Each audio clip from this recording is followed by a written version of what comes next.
بسم اللہ الرحمن الرحیم نحمدہ ونصلی علی رسولہ الکریم۔ وہ لوگ جن پر اللہ اور اس کے رسول صلی اللہ علیہ وسلم کی لعنت ہوتی ہیں، آج اسی سلسلے کی پارٹ 3 حصہ صوم بیان ہونا جا رہا ہے۔ تو حصہ صوم میں سب سے پہلا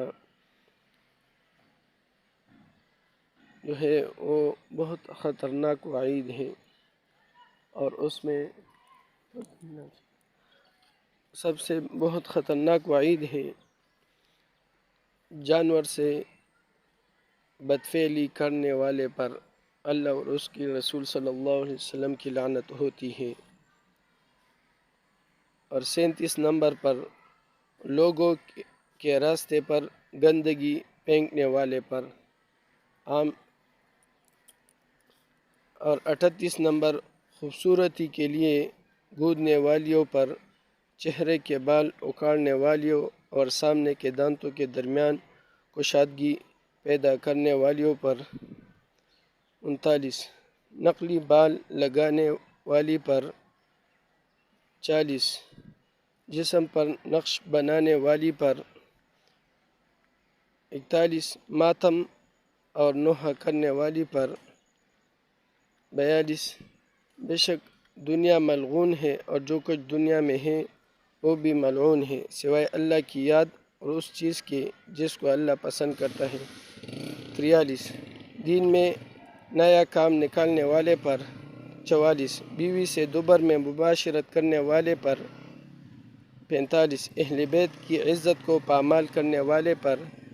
46 مردوں کا لباس پہننے والی عورت پر اور عورتوں کا لباس پہننے والی مردوں پر۔ 47 زکوٰۃ نہ دینے والے پر۔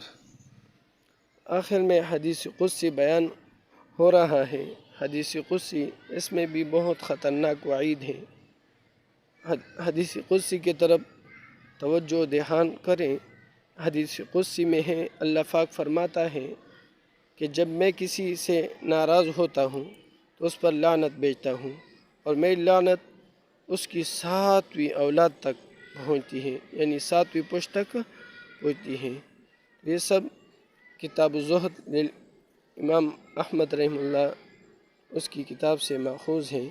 اللہ رب العزت ہمیں ان تمام باتوں سے خود بھی بچنے کی توفیق دے اور دوسروں کو بھی اس سے بچانے کی توفیق دے، اور اللہ رب العزت ہمیں ان کاموں سے بچائے جن پر اللہ اور اس کے رسول صلی اللہ علیہ وسلم ناراض ہوتے ہیں، اور جو ہمارے لیے دنیا اور آخرت میں خسارے کا ذریعہ ہے، اور جو ہماری دنیا بھی برباد کرتی ہے اور آخرت بھی برباد کرتی ہے۔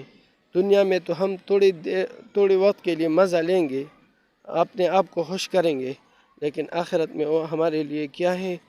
ہمارے لیے بربادی کا ذریعہ ہے۔